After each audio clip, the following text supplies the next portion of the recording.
Pues muchas gracias a vosotros por la invitación y un placer estar, aunque sea no en persona, eh, y compartir este espacio y confiando que también surjan oportunidades de colaboración desde nuestra universidad, nuestro instituto y vosotros. Comentamos como el tema posible el tratar las infraestructuras verdes y las aportaciones que pueden tener a la calidad de vida en las áreas metropolitanas. Voy a intentar desarrollar estos 5 temas, fundamentalmente, obviamente, el segundo y el tercero, que es donde está la parte más sustantiva y también aspectos operacionales, partiendo de las dinámicas de población y algunas conclusiones y referencias. Lo primero que conviene considerar es el cambio que estamos observando, es decir, que por primera vez vamos hacia una población rural en declive. La última región donde todavía crecía era África y en este momento, por todas las estadísticas, está ya culminando, incluso comenzando a retroceder. Hay que tener en cuenta que en África todavía hay una gran dinámica de crecimiento demográfico, con lo cual ambas generan ciertas complejidades de interpretación. La población urbana está creciendo muchísimo. Se espera que seamos un 70% de seres humanos viviendo en ciudades en el año 2050, considerando siempre que la frontera entre lo urbano y lo rural tiene también zonas un poco grises. El grado de urbanización actual, de acuerdo con la estadística de la ONU, supone un 80 y mucho por ciento en Norteamérica, es la región con más grado de población urbana, seguida de Europa y Latinoamérica, que se encuentran prácticamente en la misma situación, en un 80%. Es decir, que Latinoamérica, como uno de los 3 continentes que todavía se encuentra en situación de emergencia económica y todavía con déficit de desarrollo, está mucho más urbanizada que Asia-Pacífico, que estaría en una situación parecida, y evidentemente África está detrás, Asia-Pacífico en 2/3 y África en un 50%. Y en este momento el gran dinamismo alrededor el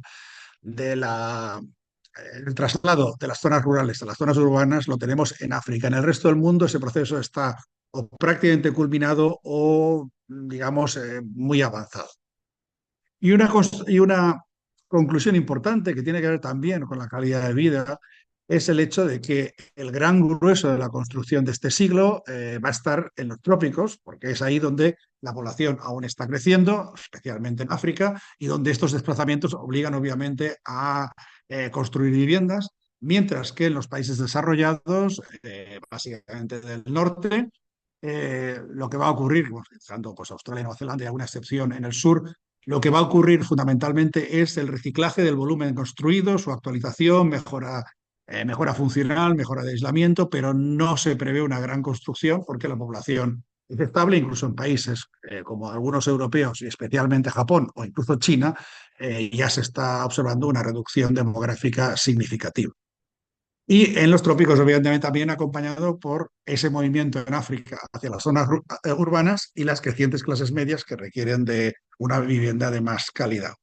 Por lo tanto, esto nos lleva a que la mejora de la calidad de vida en las zonas urbanas sea clave en unos sitios porque está creciendo y en otros porque está acabando de la fase explosiva de crecimiento y, por lo tanto, el énfasis ha de ser el de calidad de vida.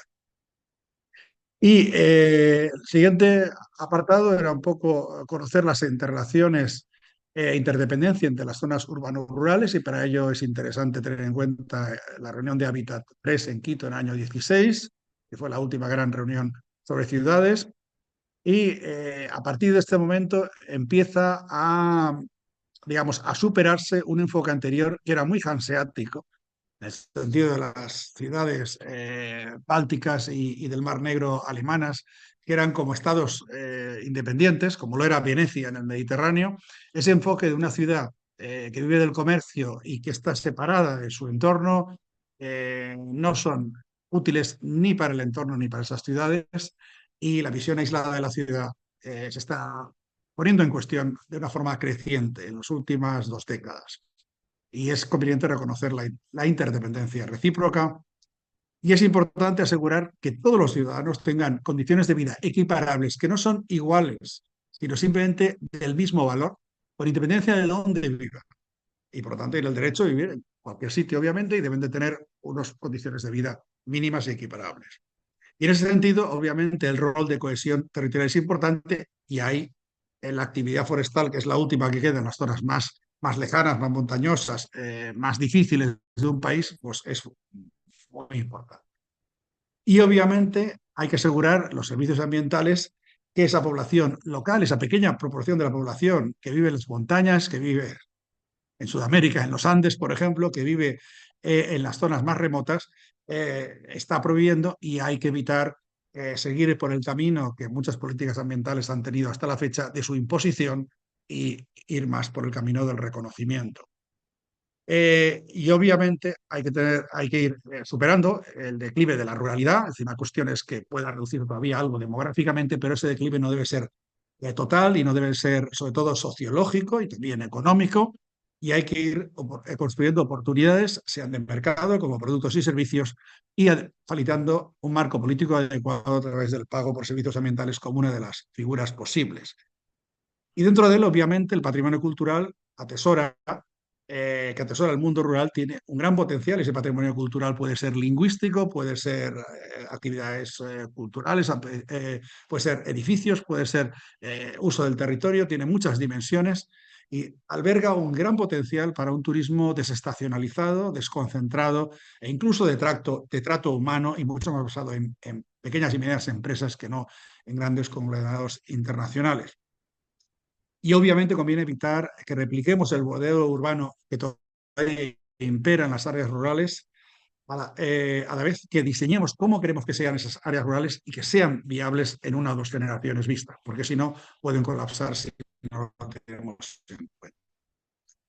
¿De dónde partimos? Pues obviamente estas fotos son de vuestra región, son de nuestra zona, donde pues en muchos casos tenemos una frontera urbano rural realmente precario, o infraestructuras que cortan esa conectividad, zonas urbanas realmente que expelen a sus habitantes, muchas veces forzando a tener segundas residencias, precarias o no, porque el medio urbano hace mucho ruido, es poco adecuado. En fin, la pérdida de patrimonio en las zonas periurbanas. Y tenemos una situación que en cada sitio tiene otra música, pero que al final tiene elementos eh, similares. Y aquí arriba a la izquierda, pues el caso de India, en un cono de, de, de, de entrada de un río secundario sobre un río principal, pues viviendas en precario, con lo cual en cualquier momento de una gran inundación, las primeras personas afectadas y probablemente con fallecidos serían los que viven en esa situación. Por no hablar, si visitáis Delhi, que es abajo, esto no es una montaña, es un basurero en el centro de Delhi. En fin, situaciones pues realmente muy negativas para esa calidad de vida que merece todo ser humano. Y obviamente tenemos nuevas oportunidades para ciudades verdes, y en este caso la forestería urbana se abre como una disciplina emergente y tenemos una serie de funciones que es importante tener en cuenta porque obviamente este enfoque es netamente multifuncional y en ese sentido el verde urbano pues aporta fundamentalmente un sombreado y una minoración del calor urbano, además del color verde que tiene siempre un elemento de tranquilidad al ser humano, de sienta mejor que otros colores, suele ser, relaja mejor y aquí posiblemente una foto con los diferentes grados que alcanza una ciudad en pleno verano, en el momento más cálido, con más insolación, más horas de sol, si tiene árboles o no, la diferencia es muy importante. Y no podemos climatizar todas las zonas, y menos a la intemperie. Más funciones que tiene el verde urbano, pues reducir el polvo en suspensión en zonas secas. Esto fundamentalmente es crítico en las zonas secas de África o del oeste de Asia, en definitiva en la zona del Golfo Pérsico, del Sáhara, pero tenemos otras zonas secas también en vuestra región, sea en México, sea en la costa del Pacífico, norte de Chile, toda la costa de Perú, en fin, y incluso el noreste de Brasil. Hay zonas secas donde este efecto es importante. Y luego también otro factor que es interesante es dado que cada vez vamos avanzando en depuración de aguas residuales, por mucho que no a los niveles que sería deseable, pero cada vez hay un porcentaje mayor de aguas que son depuradas, pues obviamente el qué hacemos con esas aguas depuradas, que en parte se pueden usar en cierta agricultura, no en toda, pero también se pueden utilizar para generar espacios verdes y para generar eh, también el riego de todo ese verde urbano que requiere cantidades importantes de agua, sobre todo en zonas donde la precipitación es baja Pensemos, por decir un ejemplo, Mendoza en Argentina, donde la precipitación es muy baja, o en zonas donde hay un periodo seco importante. Otras funciones sería el aumento de la humedad ambiental, que da un mayor bienestar, y la reducción del viento, que también hay zonas donde el viento es importante, pensemos, por ejemplo, en la Patagonia Argentina.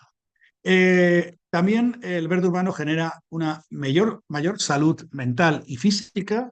Eh, Hace poco tiempo, no sé si fue el año pasado o el anterior, el Día Internacional de los Bosques, que es el 21 de marzo, se devotó, precisamente se dedicó a bosques y zonas urbanas, y hay una evidencia científica clarísima que el arbolado y disponer de zonas verdes y los bosques periurbanos mejoran ambas, la salud física y mental de las personas. Si bien en el caso de la salud física no se ha encontrado el porqué concreto, puede ser el color verde, puede ser las mejores condiciones de temperatura, de humedad, de menor polvo, puede ser un conjunto de factores, pero el hecho es que hay una evidencia del resultado, que al final es lo importante. El no conocer la causa concreta nos impide cómo podemos afinar mejor esa oferta de verde urbano, pero sabemos que tiene un efecto incluso también en los conflictos sociales. Zonas con más disponibilidad de verde urbano pues son menos conflictivas. Y obviamente tiene una mejora estética y paisajística que incluso afecta al valor de los inmuebles también. De ahí a mano derecha arriba, pues veis las calles de la zona más histórica de Pretoria, capital de África del Sur, pues tienen unas jacarandas que es un árbol de Sudamérica que cuando florece al final, decíamos, en primavera, pues genera los paisajes urbanos realmente interesantes. Un factor que está muy vinculado también a ese mejor performance de la salud física y mental de las personas que viven en un medio urbano donde hay zonas verdes importantes alrededor, es que tienen más oportunidades de hacer ejercicio físico. Y esto sí que tendría una lógica con cualquier parámetro de salud. De hecho, la UNESCO, su gran preocupación antes del COVID y una vez el COVID se ha superado a través de las vacunas, es las enfermedades no comunicables, es decir, todo aquello que tiene que ver con la vida que hacemos, lo que comemos, el ejercicio que hacemos, la salud mental, dónde vivimos, que ya lo decía, ahora no recuerdo si fue Sócrates o Aristóteles, hace 2400 años, que es muy importante saber dónde vive alguien para deducir las enfermedades que puede tener. Con lo cual, esa, eh, esa posibilidad de hacer ejercicio físico medio y no tener la impresión de que solo se vive en medio de rascacielos como en Manhattan es un factor muy importante para también eh, la calidad mental y física de las personas. Luego, las zonas verdes también pueden permitir socialización. En el medio urbano también hay muchas personas solas, por muchas razones profesionales o de cualquier tipo, y permiten actividades que socialicen, y especialmente cuando la gente se ha movido de un lado para otro y por lo tanto le pueda carecer de un tejido social. Y obviamente tienen ese valor estético y paisajístico. Cualquiera puede pensar en el Central Park de Nueva York, por ejemplo, que hace de repente una mancha verde muy importante en una ciudad muy densa. Y también hay factores hidrológicos importantes que además hay que tener en cuenta en las ciudades. Vamos con cambio climático a precipitaciones más intensas, cada vez tenemos más superficies selladas y por lo tanto la gestión de la escorrentía, en vez de verla como un peligro de inundación, puede ser una oportunidad para asignar más zonas verdes y poder aprovechar no solo ese reto, transformarlo en una oportunidad de diseñar unos espacios urbanos y su entorno que sean más resilientes ante grandes inundaciones y que esas zonas que sacrifiquemos de uso urbano puedan ser en la mayor parte del tiempo de zonas verdes y usables por la población, excepto momentos críticos que se puede avisar. Y obviamente nadie coge en medio de un terremoto un ascensor en Japón y por lo tanto pues también ciertas zonas inundables pueden estar 3, 4, 5 días al año no usables, pero vale la pena esa multifuncionalidad limitada obviamente a momentos críticos. Y obviamente la conexión atractiva también entre los suburbios, las ciudades, las zonas verdes y los centros de trabajo, formación y residencia. También pueden permitir este verde urbano recuperar la vinculación con las raíces rurales, sobre todo cuando empezamos a frenar esa expansión urbana incontrolada. Otra cosa es que pueden haber desarrollos puntuales, pero ya separados de la gran ciudad. Son un recurso ambiental importante. tuve el honor de trabajar en la FAO durante un tiempo, en parte con el doctor Graciano de Brasil, y impulsó muchísimo lo que era la alimentación sana en los colegios, especialmente en colegios públicos, que se suministrasen de agricultura periurbana en las grandes ciudades y recuperar, digamos, los alimentos que a lo mejor en una alimentación demasiado simplificada, demasiado procesada, se habían ido perdiendo, y para atraer a los niños a comer más fruta, más verdura, más pescado, más alimentos saludables. Por lo tanto, ahí, si tenemos esa producción en la zona próxima, es mucho más fácil llevar a cabo esa educación ambiental que si vienen de lejos.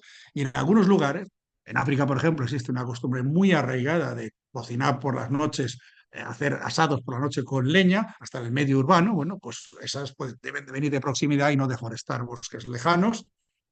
Hay que usar leña de foreste, pero si se demanda demasiado puede deforestar, y flores, alimentos y demás. Y todo esto, obviamente, también contribuye a la calidad de vida si tenemos suministros de proximidad.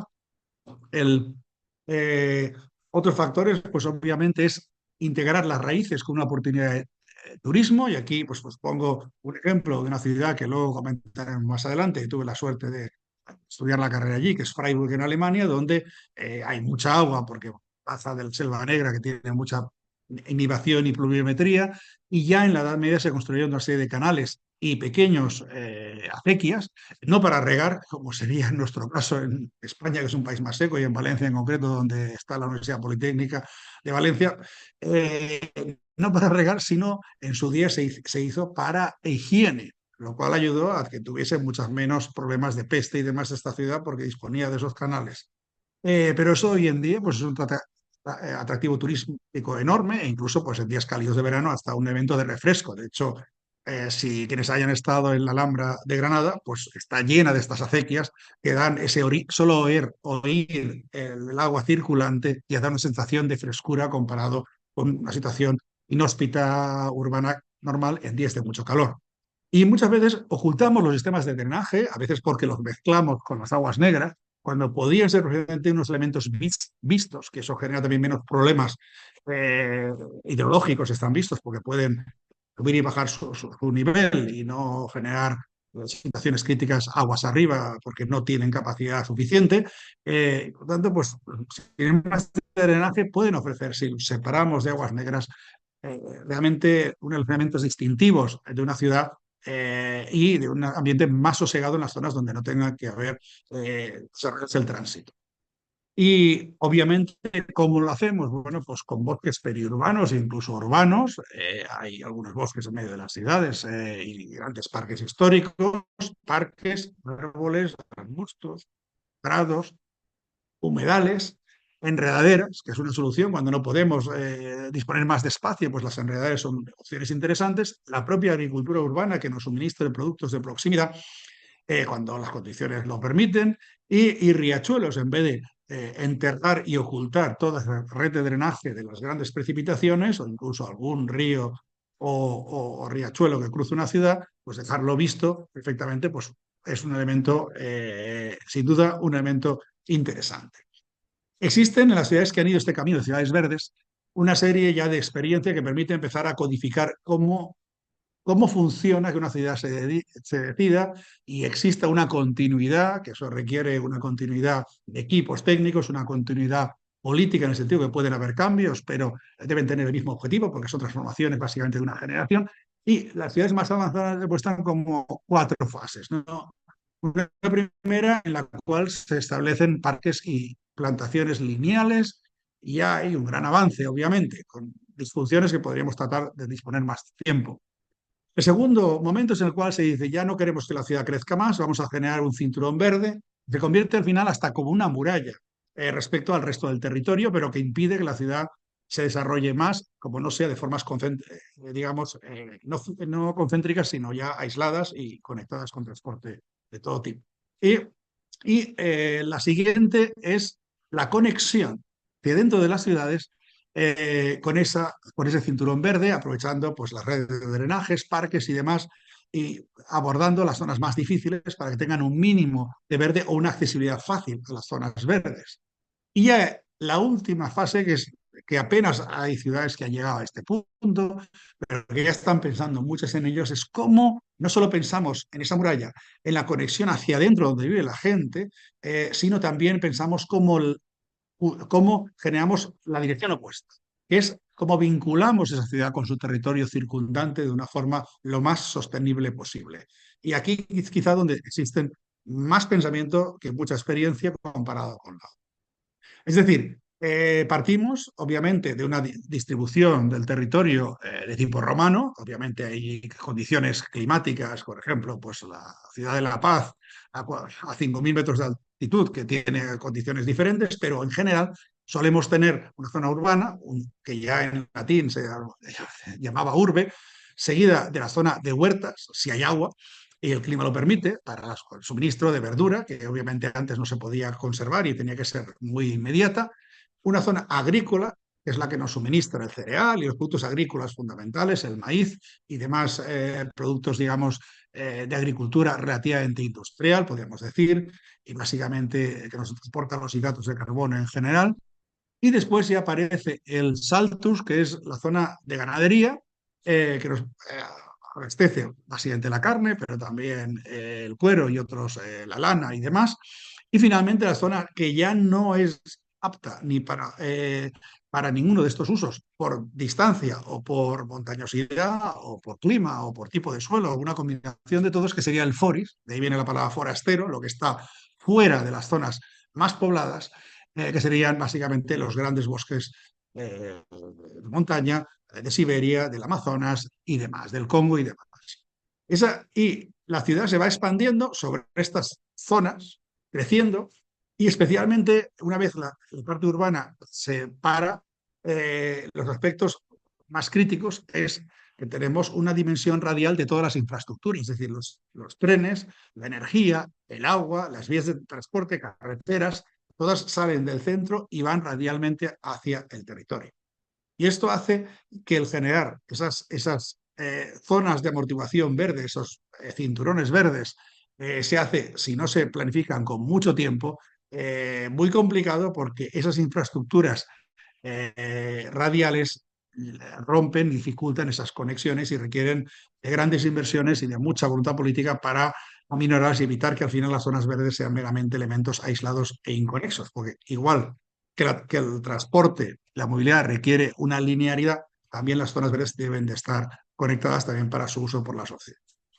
¿Qué oportunidades tenemos? Pues la construcción verde. Es decir, la construcción es responsable, según estimaciones, de casi prácticamente el 40% de las emisiones de CO2. En el resto de gases de efecto invernadero aparentemente poco, pero CO2 sí. Por un lado, por los materiales, por otro lado, por el uso de los edificios, especialmente la climatización y el reciclaje posterior. No hay solución todavía para reciclar el cemento, y los metales, sea hierro o aluminio, por mucho que se puedan reciclar, hace falta llevarlos a su punto de fusión, y eso son aluminio un poco menos, pero en hierro más de 1.000 grados, y eso requiere mucha energía.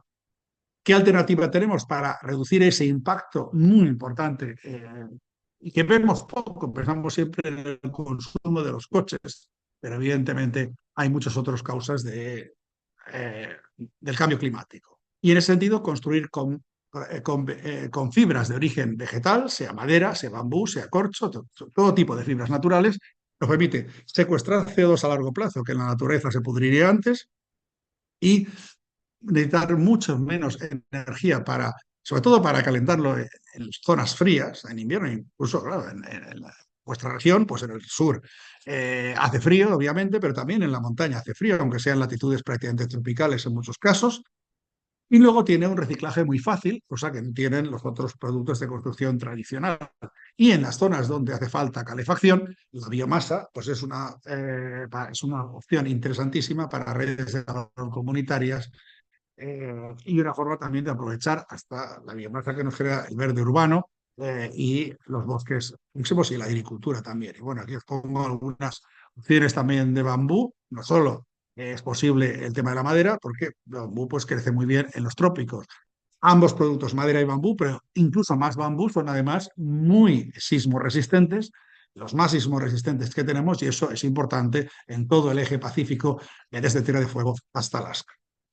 Eh, Vamos a ver algunos ejemplos inspiradores. Por ejemplo, Vitoria, que es la capital del País Vasco en España, desarrolló en los últimos más de 30 años el proyecto de Cinturón Verde y obtuvo en el año 2012 el título de Capital Verde Europea, la primera ciudad española que lo obtuvo. Ahí veis arriba el diseño de la ciudad, ese cinturón verde que está prácticamente concluido.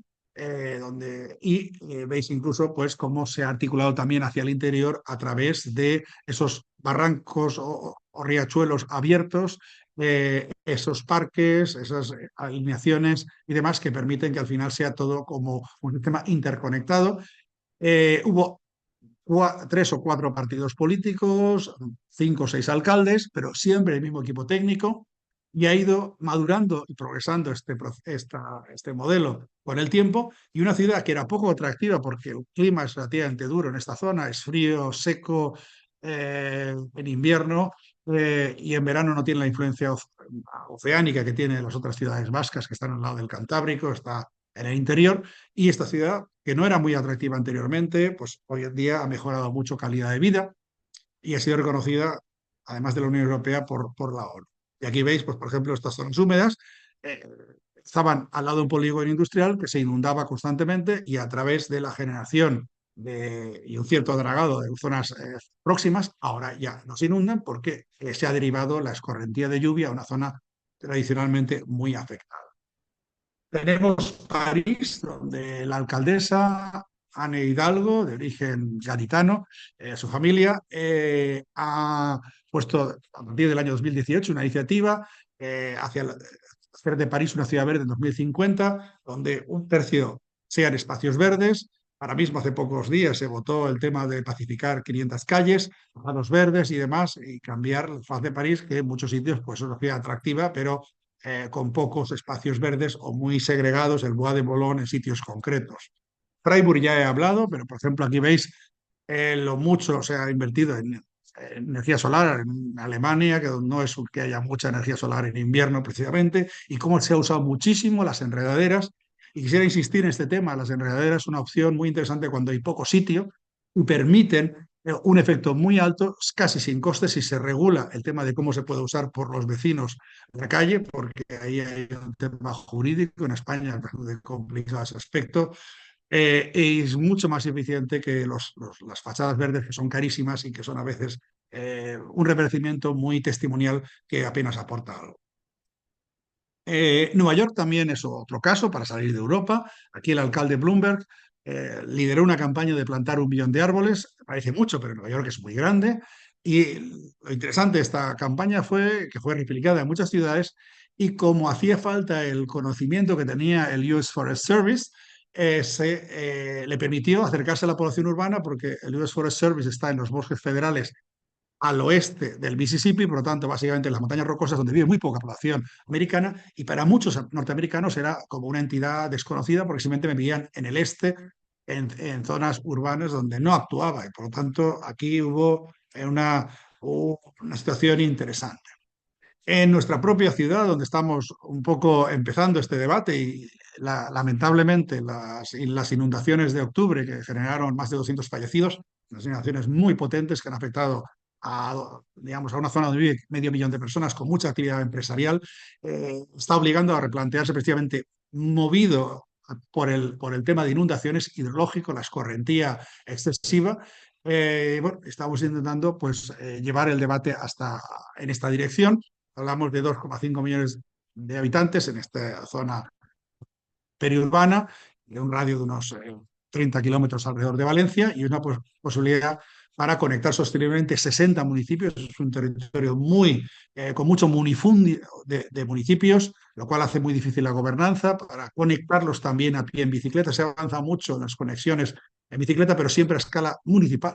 Con lo cual, quien tenga que trabaja en un sitio, va a comprar a otro, la mujer en otro sitio, el niño va a otro colegio en otro municipio, pues acaba yendo siempre en coche, generándose unos grandes embotellamientos. Además de que, al final, si hay posibilidad de acceder en pie o en bicicleta a todos estos sitios en condiciones agradables de zonas reverdecidas, pues se va a renunciar al coche y además probablemente la demanda de segunda residencia, que en esta zona es muy habitual, no sería tan grande. Eh, y en ese sentido también se busca el alineamiento de los diferentes espacios verdes que tenemos alrededor de la ciudad, una zona húmeda de cultivo de arroz, la albufera, la huerta, que tiene un patrimonio de regadío árabe muy interesante y que se ha ido reduciendo por infraestructuras y crecimiento urbano y que está protegida por el CIPAM de la FAO, la albufera bajo la UNESCO y un parque natural hacia el oeste del Valle del Turia, pues conectarlos todos de una visión integral y no separada.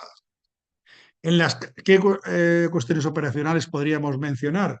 Si el tiempo todavía lo impide, pues en las calles hay que buscar la especie idónea a la dimensión de la calle, que no sea ni demasiado pequeña ni demasiado grande, y tenemos muchos ejemplos de calles inmensas con árboles demasiado pequeños que no favorecen para nada. Por el contrario, calles muy estrechas con árboles constreñidos, pues hay que adaptarse a lo que realmente cabe en esa calle y teniendo también en cuenta en latitudes sobre todo templadas la orientación, si es este-oeste o norte-sur, porque eso también da diferentes oportunidades y restricciones.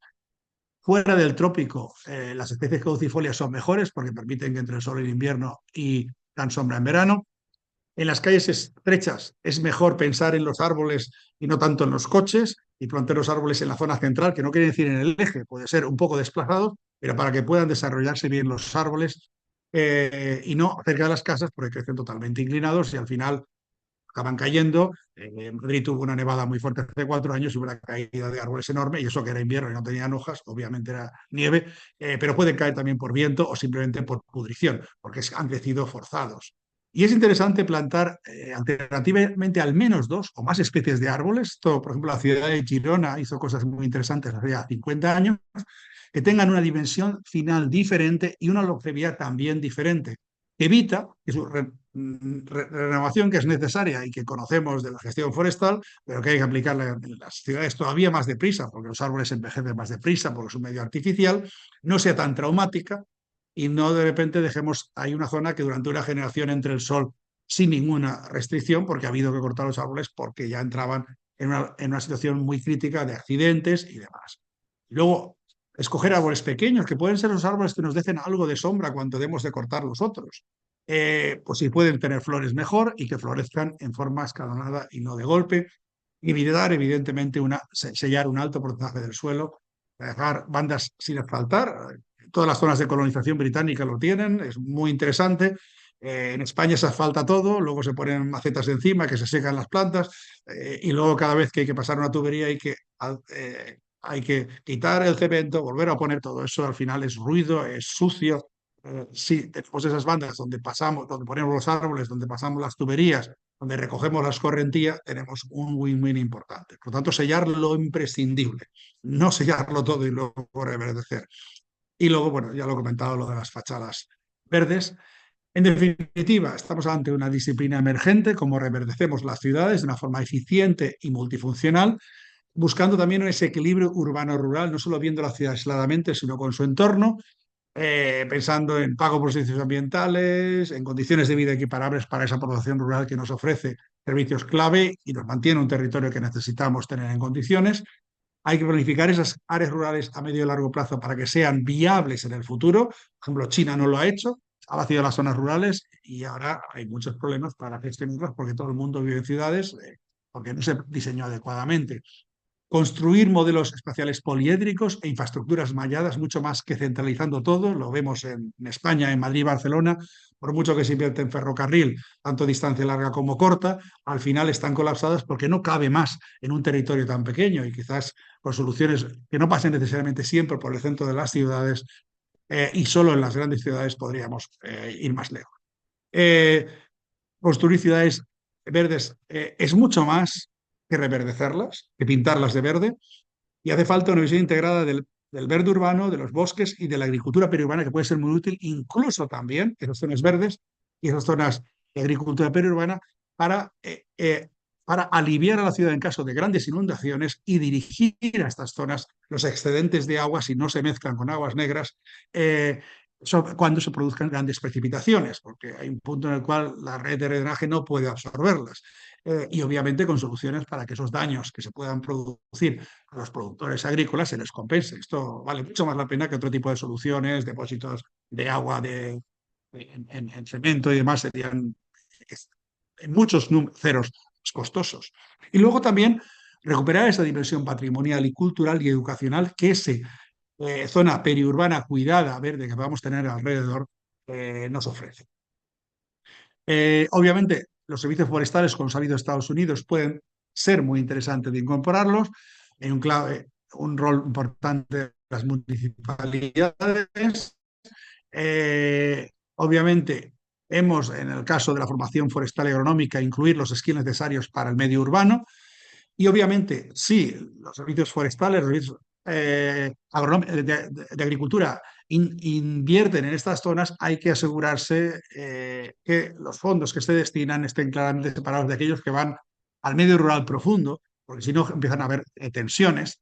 Y estos americanos han sido siempre bastante inteligentes en este tipo de cuestiones. Decir, no, el dinero que va a esta cosa no se puede mezclar con el otro, porque si no podríamos ni siquiera dotar a las zonas menos pobladas de las mínimas inversiones.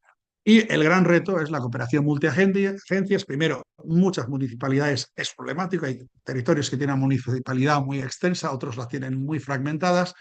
Y los servicios de agricultura, forestales, de patrimonio, de turismo, de infraestructuras, de aguas, vivienda y demás, tienen que tener capacidad de trabajar conjuntamente, lo cual es ya difícil en situación de horizontalidad. Y cuando encima tenemos diferentes niveles de gobierno, se hace más complicado.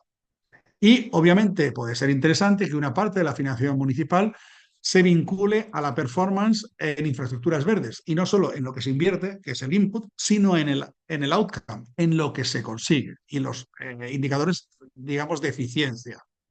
Y obviamente hace falta disponer y escalar capacidades de comunicación porque estos tipos de proyectos que en su fase de inversión y de realización pues requieren destinar recursos, requieren también de momentos donde hay movimientos de tierra y muchas ensucian y hasta que realmente lo tienes acabado y se puede disfrutar, hay como un gap de tiempo difícil de pasar, pues hay que comunicarlo y tener ejemplos, aunque sean pequeños, demostrativos de hasta dónde se está yendo para que la gente lo entienda y no haya a corto plazo una reacción. Y obviamente es mucho más, no solo es una actividad forestal y agricultura urbana, es una infraestructura verde que está al servicio de la sociedad y los riesgos principales pues, son esa multiplicidad de agencias, de niveles de gobierno, especialmente cuando tenemos un minifundio municipal de una área urbana grande, donde se hace complicado, donde hay personalidades, hay diferentes perspectivas, diferentes partidos. Y quizá, pero pese a todo, el mayor riesgo, además de los niveles de gobierno y el minifundio municipal, son las nuevas infraestructuras. Porque infraestructuras radiales que se construyan puede hacer cada vez más difícil la conectividad en el ángulo recto que supone el, los círculos concéntricos de espacios verdes. Y por lo tanto, aquí hay que vigilar muchísimo esas infraestructuras que, que hipotequen cada vez más el reverdecer las ciudades porque prácticamente nos sesgan cualquier forma de conectividad verde. Y obviamente es interesante buscar oportunidades catalíticas. Ponía aquí, digamos, el logo de Barcelona 92, no porque se hiciese grandes cosas en este sentido, era un poco pronto, en los años 80 para verificar esto, pero sí que un proyecto como fue Barcelona 92 permitió cambiar la ciudad de Barcelona, generar las infraestructuras que no habían, abrir la ciudad al mar. Y este tipo de proyectos tienen que tener claramente la visión de que no van a ser para el alcalde inmediato, sino van a ser para la siguiente generación. Y hace falta en ese sentido buscar un elemento catalítico. También la ciudad de Barcelona tiene la Sagrada Familia, que lleva más de un siglo haciéndose, que permitan esa visión de largo plazo, pese a que la política pues, obviamente se hace en plazos más cortos. Y hay que buscar ahí oportunidades en cada lugar adecuadas. Y para concluir, pongo aquí una serie de referencias. La FAO está impulsando en los últimos años diversos foros globales de bosques urbanos que van precisamente en este sentido y pues creo que puede ser interesante las publicaciones y demás de FAO, del European Forest Institute y también de UFRO en este ámbito. Y concluir, pues evidentemente es posible. Pongo a la izquierda pues un recorrido de un río, este es de Barcelona, como estaba hace 30 o 40 años, era realmente un horror.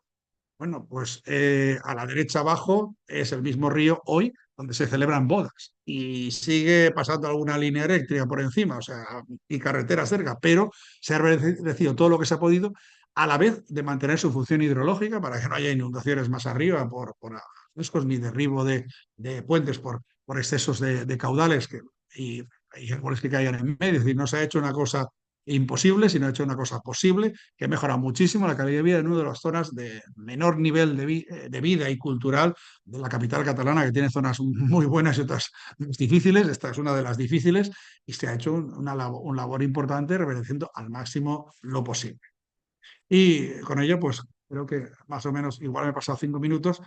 Si tenéis disponibilidad, pues podemos hacer un turno de preguntas y si no, pues por escrito también me podéis enviar algún comentario. Bien, sí, muchas gracias, Eduardo, excelente. Gracias por toda la información que nos entrega. A ver si alguien tiene alguna pregunta, la puede escribir por el chat o si no, puede abrir el micrófono. Esperemos. ¿Cómo podemos integrar a la comunidad, Eduardo, para la planificación, para el mantenimiento de todos estos espacios verdes?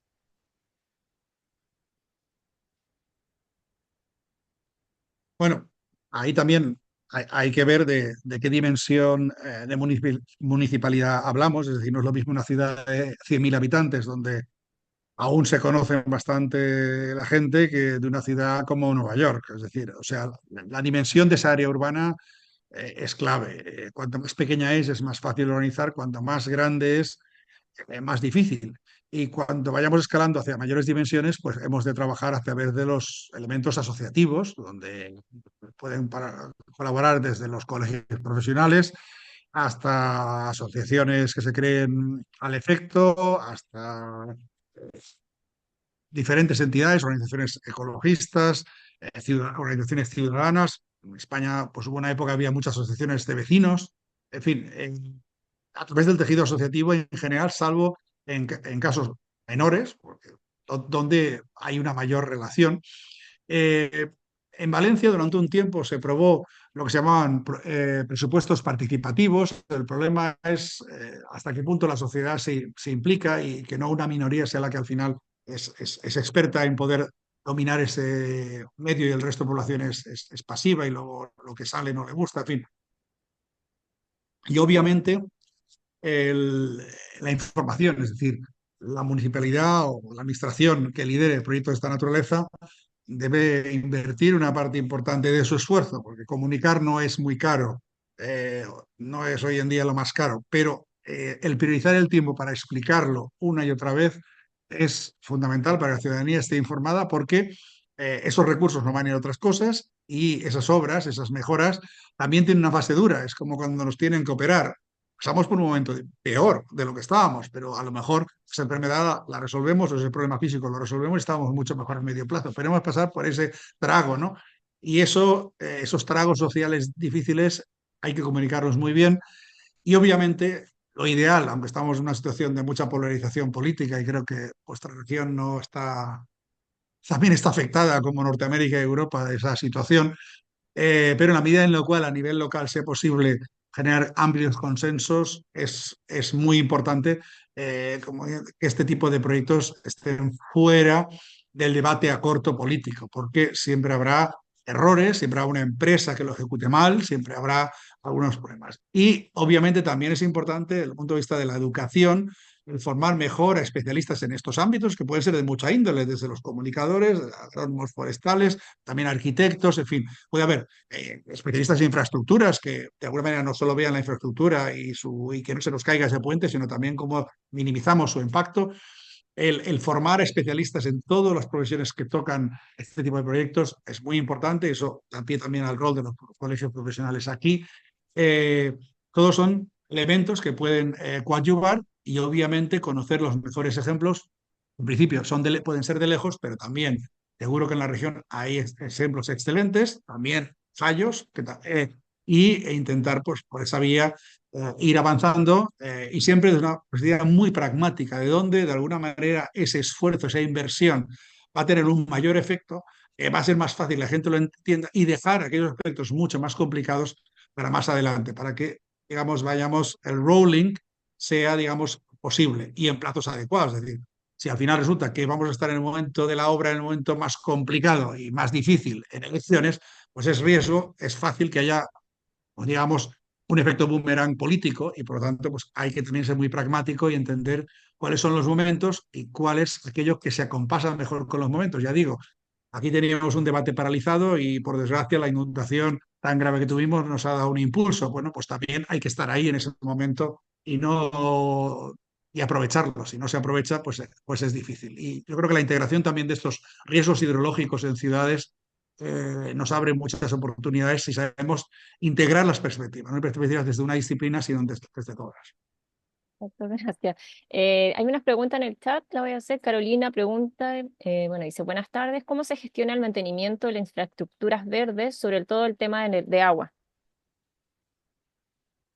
Sí, el mantenimiento es crucial, porque, digamos, todas estas infraestructuras compiten o complementan las infraestructuras de tipo carreteras, en fin, las infraestructuras básicamente de cemento, eh, que obviamente tienen un mantenimiento, pero no son verdes, no son elementos vivos, con lo cual suelen tener un mantenimiento mucho más espaciado. Es decir, una carretera a lo mejor hay que revisarla cada año y al final se asfalta cada 3 o 4 años, salvo alguna cosa muy puntual. El medio verde, el medio natural, mucho que esté en espacio urbano, es mucho más dinámico, es vivo y por lo tanto requiere un mantenimiento mucho más inmediato. Si tenemos una zona de césped, pues hay que cortarla cada semana, por poner un ejemplo. Y las podas tienen que ser anuales, en fin. Es mucho más barato por hectárea una actuación o por metro cuadrado, pero requiere un mayor mantenimiento. Por lo tanto, esta facturación es importante y hay que pensar primero si son diferentes administraciones, que esa actuación esté lo más coordinada posible. Especialmente pensamos en aguas y de repente también hay verde urbano en las zonas, digamos, eh, de cauces, aunque no estén los árboles en medio, pero estén en los laterales y demás, esa gestión tiene que estar integrada. Y luego hay que ver cómo se financia ese tipo de... Porque y el coste no solo de establecimiento o de adquisición del suelo, sino muchas veces el coste de mantenimiento es importante. Por lo tanto, el factor in, calcular el tema de mantenimiento de entrada es muy importante tenerlo en cuenta y asegurar que realmente se pueda abordar ese mantenimiento, no solo a la gran obra, porque vienen las Olimpiadas, porque viene un gran evento, como el tema de Barcelona, sino que después ese mantenimiento sea posible y en ese sentido, pues también ser pragmático y si es una zona fría, medianamente fría, que hace falta calefacción, pues bueno, pues de este verde urbano sale muchísima leña, pues puede ser la base de una red de calor para edificios públicos e incluso para bloques de vivienda, ¿no? Es el aprovechar al máximo. Una zona agrícola, pues puede, en propiedad de los agricultores o con un sistema de arrendamiento, pero puede haber un pequeño retorno de mantenimiento, porque si lo tenemos toda con gestión pública nos va a ser cara, pero si los agricultores la mantienen, al menos no nos cuesta nada. Es decir, ahí pueden haber diferentes oportunidades y obviamente con la Administración de Aguas hay que negociar bien para que entienda que si se hace esto adecuadamente, van a haber menos inundaciones y por lo tanto va a tener menos emergencias que atender en el sentido de obras de reparación y demás. Y por lo tanto eso, hay una ventaja. Pero el mantenimiento es uno de los elementos clave, incluido, pues, por ejemplo, ciertas cosas como veis, las enredaderas. Al final esas enredaderas, si realmente están sobre las casas, son privadas de cada bloque de viviendas y por lo tanto ahí al final les toca a ellos el mantenimiento, lógicamente. Perfecto. Tengo otra pregunta, Eduardo, de Jocelyn, y dice, hola, muchas gracias por la información. Unas preguntas. ¿Los costos de estas infraestructuras son equiparables a los comunes utilizados o piensa que también deberíamos conformar más empresas, perdón, me perdí, más empresas para que puedan brindar los materiales que hagan posible infraestructuras verdes y los costos sean competitivos con otras empresas? Vamos a ver, varían una barbaridad. Es decir, hay factores, por ejemplo, como está la disponibilidad del terreno. Es decir, hay países donde el suelo al final es del Estado, pensemos en China o en Rusia, donde pretende el suelo casi siempre es del Estado, donde el tema de expropiación no es un problema. Hay otros lugares donde el suelo es muy caro, especialmente si han habido derechos urbanísticos. Por eso hay que ser muy pragmáticos y buscar soluciones que eviten al mínimo la expropiación. No digo que no haga falta, claro que hace falta en muchos casos, pero que eviten esa expropiación o que lo vinculen si hay un desarrollo urbano, decir, bueno, pues estas zonas se protegen y con los derechos urbanísticos de la zona que se va a desarrollar o construir, se pueden adquirir en compensación estos suelos, ¿no? Pero el suelo es un factor importante. Luego a veces nos encontramos con herencias pasadas. Parte de las zonas urbanas que se pueden reverter son zonas que han estado contaminadas. Por lo tanto, tenemos que tener los recursos para descontaminar esos suelos. Igual nos salen gratis la superficie, pero hay un coste por aquí, ¿no? Y luego el diseño es importante, es decir, hay tipos de jardinería muy costoso y menos. Yo soy bastante crítico con la jardinería de mi propio país. No es realmente, o sea, los británicos generalmente suelen ser, para mí la cultura británica es la que mejor hace la jardinería en comparación de Australia, el Reino Unido, en fin, tienen una, e incluso Portugal, que está muy vinculada al Reino Unido, tiene una jardinería excelente. Eh, en España más bien el tema es que es un poco monótona se ocurren en las ciudades tres, cuatro especies, no se aprovecha el clima que tenemos en definitiva para hacer más cosas, pero hay que buscar, y probablemente el modelo, digamos, de jardín inglés adaptado a cada sitio, es decir, por ejemplo, si habéis estado alguien en Roma, el parque de Villa Pamphili, que tiene 300 hectáreas casi en el centro de Roma, que 300 hectáreas es mucha superficie, en el fondo es un jardín inglés, pero adaptado al Mediterráneo, donde hay zonas abiertas y se siegan 3 o 4 veces al año. Y ya está, no es césped, no... Y realmente hay un mantenimiento relativamente poco costoso. Ese tipo de situaciones es interesante. Aquí muchas veces se plantan árboles o planta muy grande y muy densa porque hay que verlo, que enseguida el parque ya está. Si después los árboles crecen a los 4 días todos apretujados, sin espacio, algunos se caen, luego nadie los corta porque la gente se encadena a los árboles y ve que corta un árbol, hay que ir a las 5 de la mañana. Eh, Hay que ser pragmático y decir, oye, yo veo constantemente en las calles, casi siempre la densidad de plantación es demasiado excesiva de los árboles. Árboles que necesitan 10 metros igual están a 5 y no caben. Y luego se seca uno y se intenta plantar y no hay insolación y no puede desarrollarse. Es decir, a veces podemos también ahorrar en un exceso de vernoslo ya cuando plantamos, porque eso es carísimo, y plantar menos densidades y menos árboles grandes solo porque además un árbol más pequeño se arraiga mucho mejor que un gran árbol, porque el estrés de trasplante es más potente. Es decir, también hay soluciones para reducir, ya insistía, por ejemplo, en las fachadas verdes, que cuestan una barbaridad. Humedecer una fachada de un edificio es absurdo por el punto de vista constructivo, y haciendo una liana hasta 20 metros llega. Y probablemente el ayuntamiento no nos va a dejar plantar, porque el suelo justo donde la plantas ya es municipal, es un problema legal, pues resolvemos ese problema, pero no pongamos humedad arriba a 20 metros y alguien tenga que subirse con un coste muy alto. Es decir, soluciones pragmáticas ayudan a que el coste de establecimiento y luego el coste de mantenimiento sea lo menor posible. Por ejemplo, una medida muy potente que tenemos pendiente para conectar zonas verdes en el ámbito periurbano son las infraestructuras, porque son una barrera, pues a veces sobra ese escombro de tierra. Pues a lo mejor podemos taparlas y generar un falso túnel, que incluso con paredes en vertical de hormigón y luego tapados con traviesas de madera, como las que están en los trenes, ¿no? Hay que pensar en soluciones. Si ya te sobra tierra, pues a lo mejor puedes tapar ciertas infraestructuras que sean negativas, ¿no? O hacer trenes en alto, en zonas inundables, para que el agua pueda pasar, que es un problema que hemos tenido aquí con las inundaciones, que las infraestructuras se han hecho de barrera cuando estaban perpendiculares al flujo del agua, ¿no? Es decir, hay diferentes soluciones, utilizar árboles muy altos para insonorizar estas vías elevadas, que el único problema es que hacen más ruido, en fin, hay que ver ahí en cada caso tener soluciones muy imaginativas adecuadas. O, por ejemplo, hay mucha falta de este momento de gravas y de arena en muchos sitios. Bueno, pues si tenemos suelos de gravas y tenemos que sacar una parte del agua que nos viene por la escorrentía, pues podemos generar, dragar esta grava, luego hacer una zona verde para bañarse la gente, que puede quedar muy bien. El sur de Madrid lo ha hecho perfectamente. Y luego, pues, una zona donde derivemos excedentes de agua en casos de inundaciones. Es decir, hay que pensar siempre buscando la máxima sinergia de los diferentes usos y una solución constructiva, o sea, de establecimiento y de mantenimiento lo más ligera posible, liviano posible. Bien, bueno, Tania dice, muy buena charla, muchas gracias. Carolina, muchas gracias, muy interesante. Y tengo una pregunta de Mónica. Según su experiencia en el campo, ¿podría compartirnos alguna experiencia, algunos tips para invitar a una comunidad que inicie un proceso de transición a una ciudad más verde? Gracias.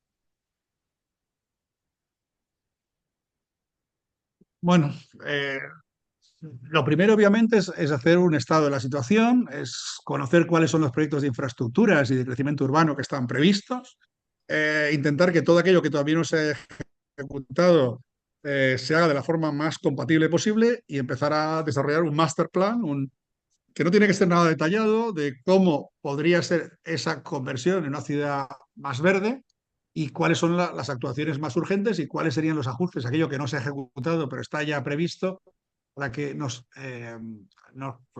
condicione menos ese reverdecimiento y siempre aprovechar de lo que ya se tiene. Es decir, siempre hay algunos recursos existentes que aunque no sean óptimos ya existen y cómo desde esos podemos buscar oportunidades, decir, bueno, pues el siguiente más lógico es este, el siguiente es el otro, ir estableciendo una hoja de ruta y buscar al máximo el consenso de los actores sociales. También están las cámaras de comercio, en fin, los empresarios, sindicatos siempre hay, la sociedad civil puede ser un gran aliado en este sentido.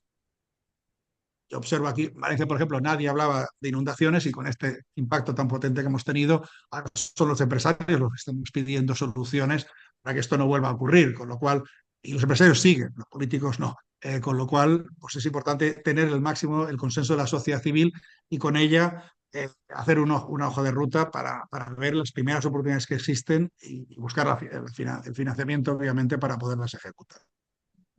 Y obviamente también a veces, comentaba el patrimonio histórico, muchas veces tenemos en estas zonas edificios históricos degradándose sin uso.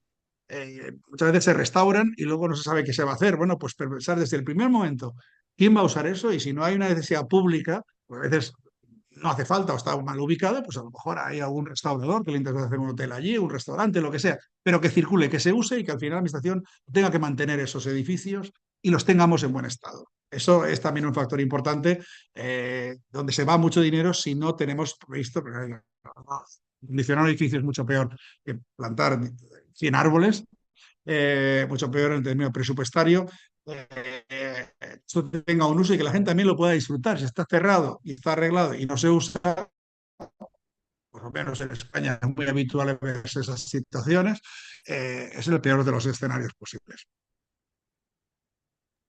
Perfecto, gracias, Eduardo. Vamos a ver si hay una pregunta más, si no ya vamos cerrando. Ya estamos en la hora, así que no sé si alguien quiere abrir el micrófono, preguntar algo. Al parecer no. Bueno, Eduardo, quiero agradecerle por haber estado, su participación, excelente. Así que bueno, lo despido, le doy las gracias a todos los que participaron. Nos encontramos el lunes con otra charla y bueno, gracias, Eduardo. A vosotros un placer y buen fin de semana. Igualmente, que esté muy bien. Vale, hasta luego, adiós.